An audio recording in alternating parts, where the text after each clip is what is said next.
Welcome to this session. Hope you are doing well.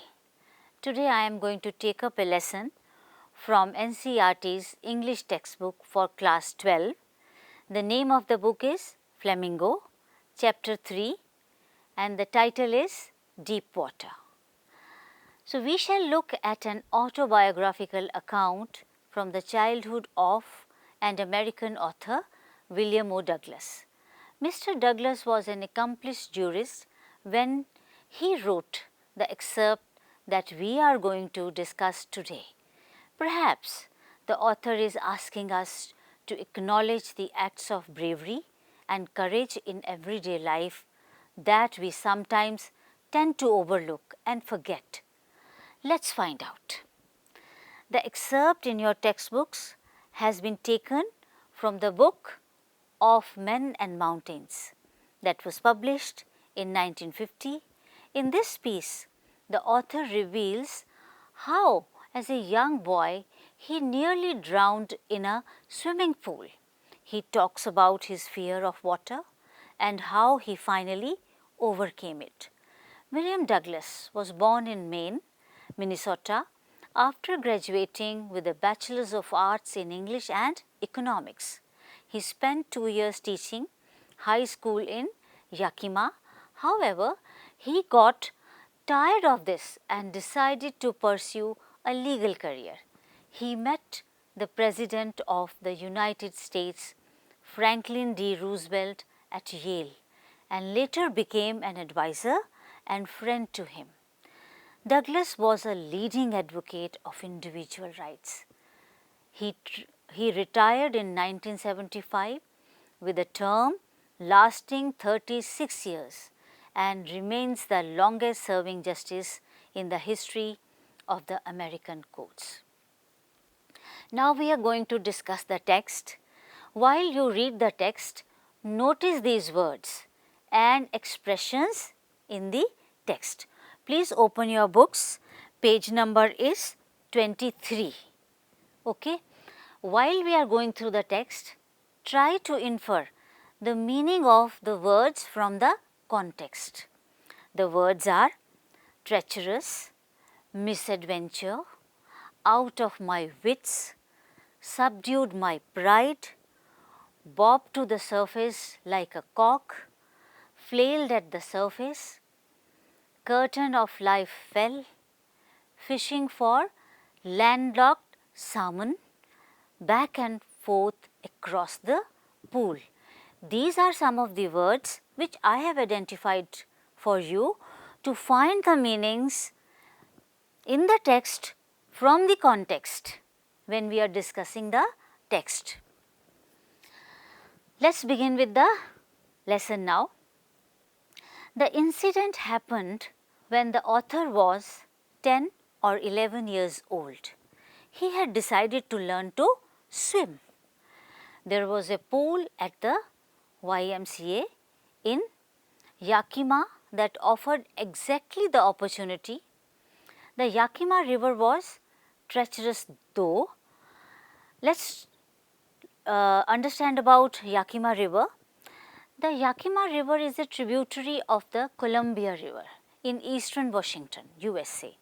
The state is named after the indigenous Yakama people to whom the land originally belonged. Now, young Douglas' mother had always warned him against him. She never wanted him to go into the river because the river was treacherous. Treacherous, have you got the meaning? That means it was dangerous. When would it change its course? Nobody can tell. So therefore, Douglas was warned not to go there. And he then joined the YMCA and wanted to practice swimming. So his mother had warned him against it and kept fresh in his mind the details of each drowning in the river. So every time some mishap happened, his mother would tell him of the same so that the boy stays away from the river. But the YMCA pool was safe. It was only 2 or 3 feet deep at the shallow end, and while it was 9 feet at the other end, The drop was gradual. He got a pair of water wings and went to the pool. So that was his preparation to learn swimming. But Douglas says, I had an aversion to the water when I was in it, and he was very skinny. He didn't want to wear swimming suit. I had an aversion to the water when I was in it, says Douglas. Actually, he did not like to go into water. He was afraid. When did he start having this aversion and how? Let us know that. He then goes on to describe his fear of water. This started when I was 3 or 4 years old and father took me to the beach in California. He and I stood together in the surf. I hung on to him, yet the waves knocked me down and swept over me. I was buried in water. My breath was gone. I was frightened. Father laughed, but there was terror in my heart at the overpowering force of the waves. So this is the time when he became afraid of water. His father did not understand that the boy is afraid of water. This YMCA swimming pool revived unpleasant memories and stirred childhood fears. But in a little while he gathered confidence. He paddled with his new water wings, watching the other boys and trying to learn by aping them. He did his 2 or 3 times on different days. So he tried to go into water and swim, though he was not successful, but he was making an effort. And he was just beginning to feel at ease in the water when the misadventure happened. Now the word misadventure. What do you understand by the word misadventure over here? It was an unfortunate day. So misadventure can mean a mishap, misfortune, catastrophe, disaster or accident. These are all synonyms of this word. Okay, so you have been able to capture the meaning of misadventure from the context. Let us move on. Douglas says, I went to the pool when no one else was there. The place was quiet. I was timid about going in alone. Earlier he had been going in when the boys were there, but today he was alone and he was afraid to go into the pool. So he says, I sat on the side of the pool to wait for others. I had not been there long when in came a big bruiser. Now what is the meaning of this word?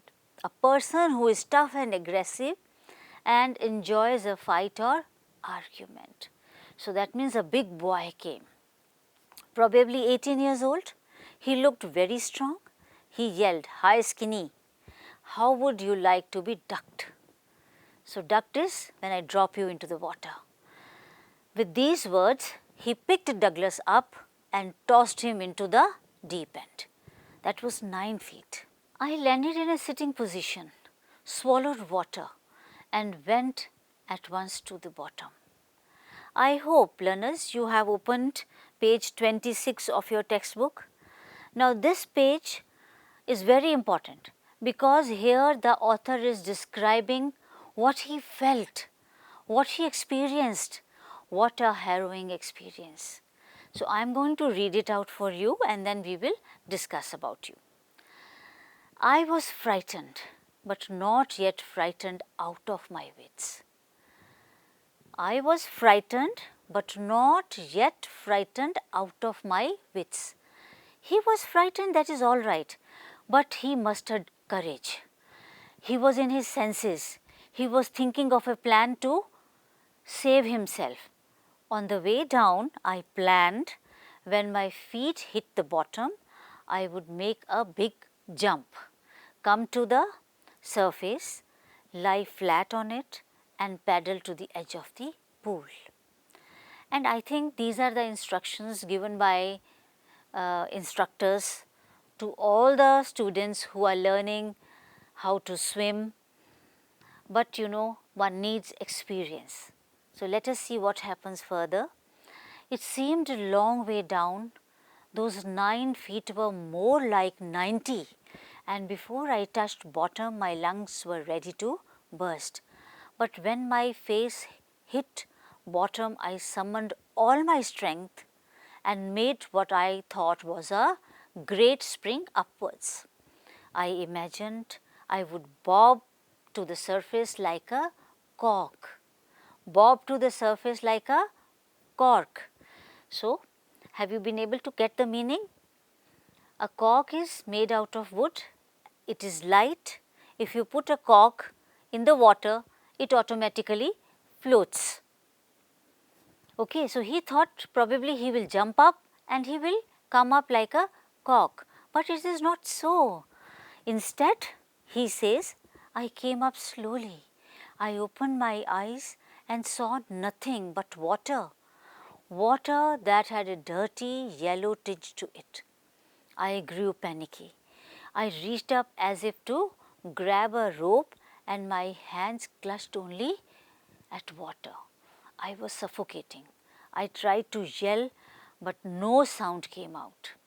Then my eyes and nose came out of the water, but not my mouth.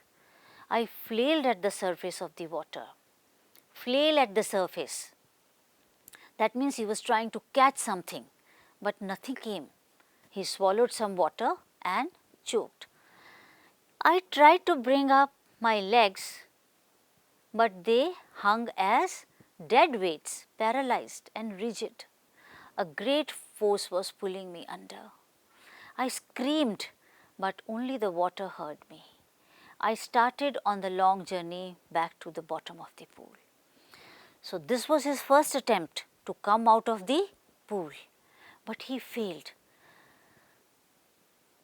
But he did not lose courage. He went down. Let us see what he says. I struck at the water as I went down, expending my strength as one in a nightmare fights an irresistible force. I had lost all my breath.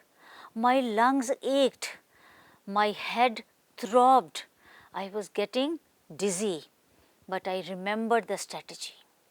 This is the strategy that every instructor tells to all the students who are learning how to swim.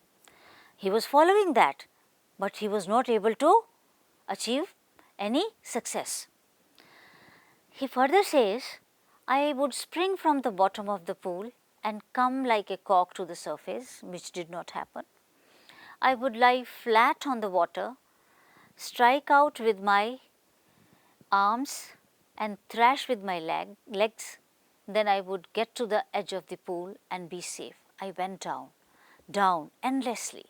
I opened my eyes, nothing but water with a yellow glow, dark water that one could not see through. And then sheer, stark terror seized me, terror that knows no understanding, terror that knows no control, terror that no one can understand who has not experienced it. So what a harrowing experience. He was now terrified. All this while he was thinking of the strategy that was told to him, but the strategy did not work. He was not afraid earlier, but now he was totally terrified. I was shrieking underwater. I was paralyzed underwater, stiff, rigid with fear. Even the screams in my throat were frozen. Only my heart and the pounding in my head said that I was still alive. But he was losing consciousness, that means. And then in the midst of the terror came a touch of reason. Once again he reasoned out how to save himself. He further says, I must remember to jump when I hit the bottom. At last I felt the tiles under me. My toes reached out as if to grab them. I jumped with everything I had. He was already losing strength and he did not know how to swim. So he gathered all his strength and once again tried to jump, but the jump made no difference. The water was still around me. I looked for ropes, ladders, water wings, nothing but water. A mass of yellow water held me. Stark yellow took an ever deeper hold on me, like a great charge of electricity. I shook and trembled with fright. Now he was frightened. My arms wouldn't move, my legs wouldn't move. I tried to call for help, to call for mother. Nothing happened. You see, he called for his mother. It's a very natural instinct with all of us. Whenever something unknown happens to us, we immediately say, "Oh Ma." We remember our mother first of all, and he did the same. You see how beautifully he is explaining his experience, his fear, his efforts to come out of the water, his efforts to fight not only with the water but also with the fear that was engulfing him. Let's read what he says further. And then strangely there was light. I was coming out of the awful yellow water. At least my eyes were. My nose was almost out too. Then I started down a third time.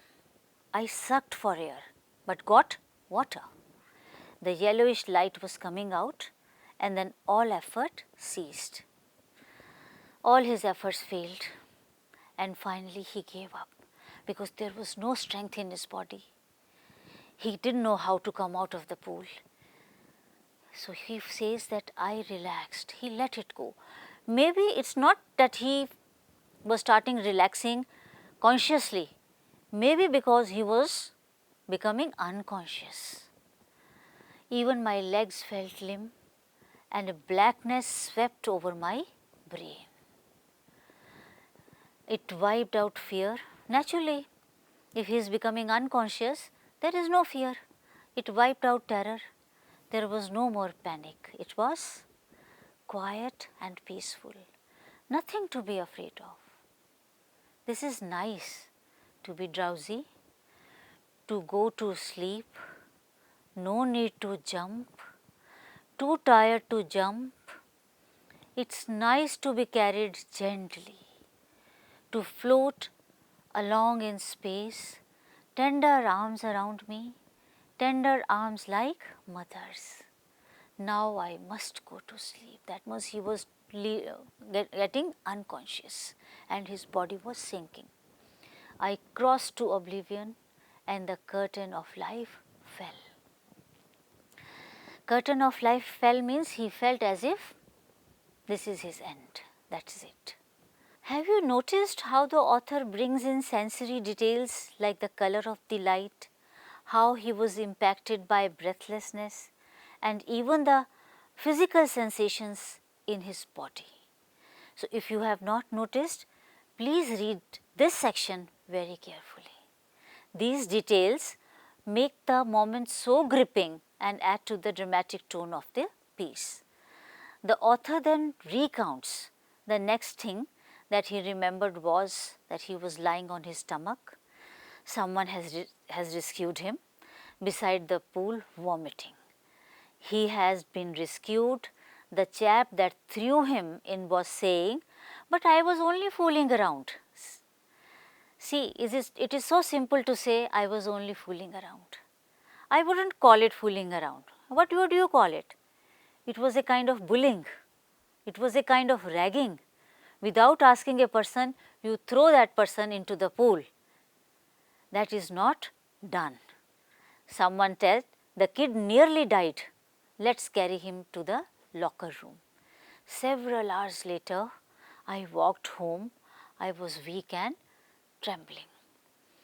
It took him many weeks to recover, a long while to recover from the incident.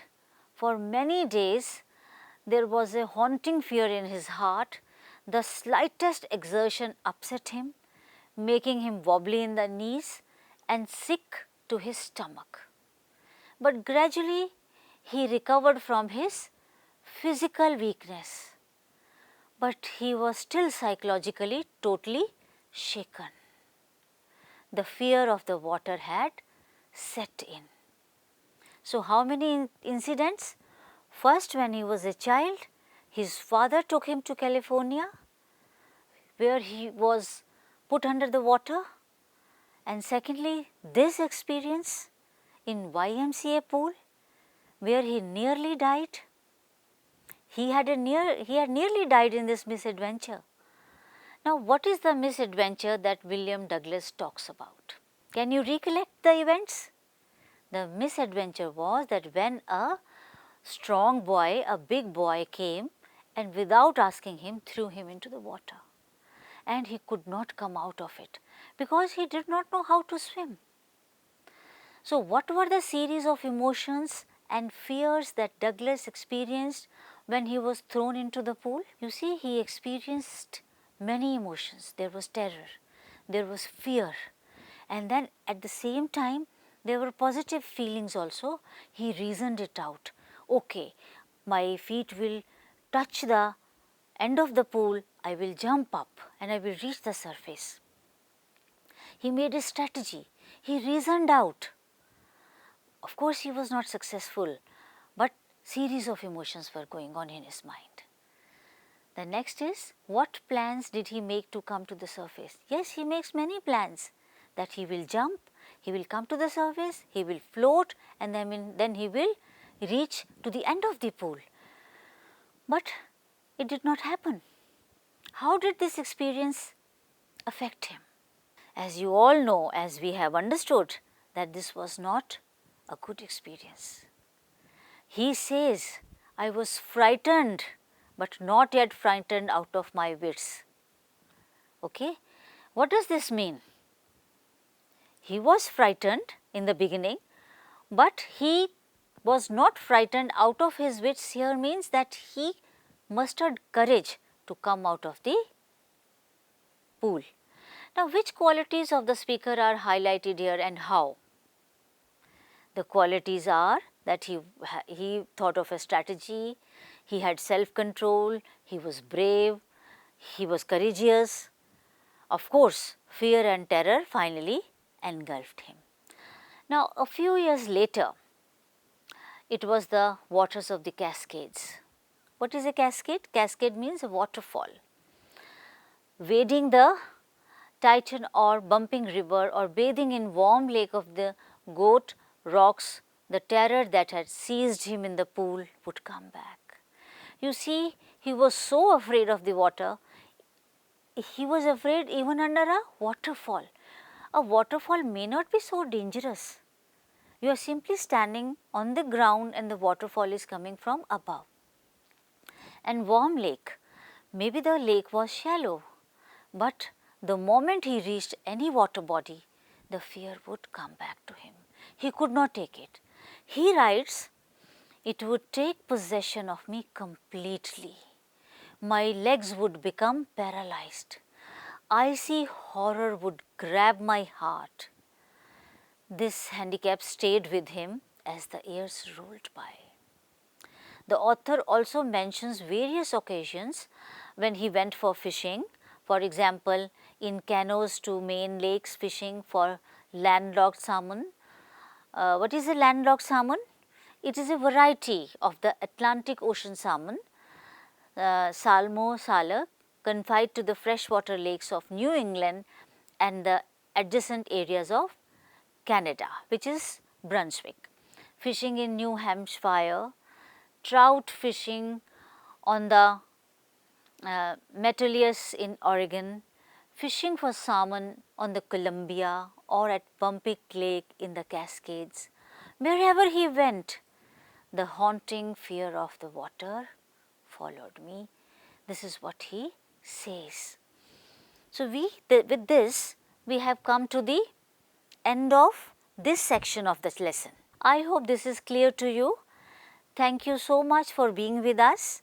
We will continue with this lesson in our next session. In the meantime, please read your text carefully, divide it into chunks so that you are ready for the next session.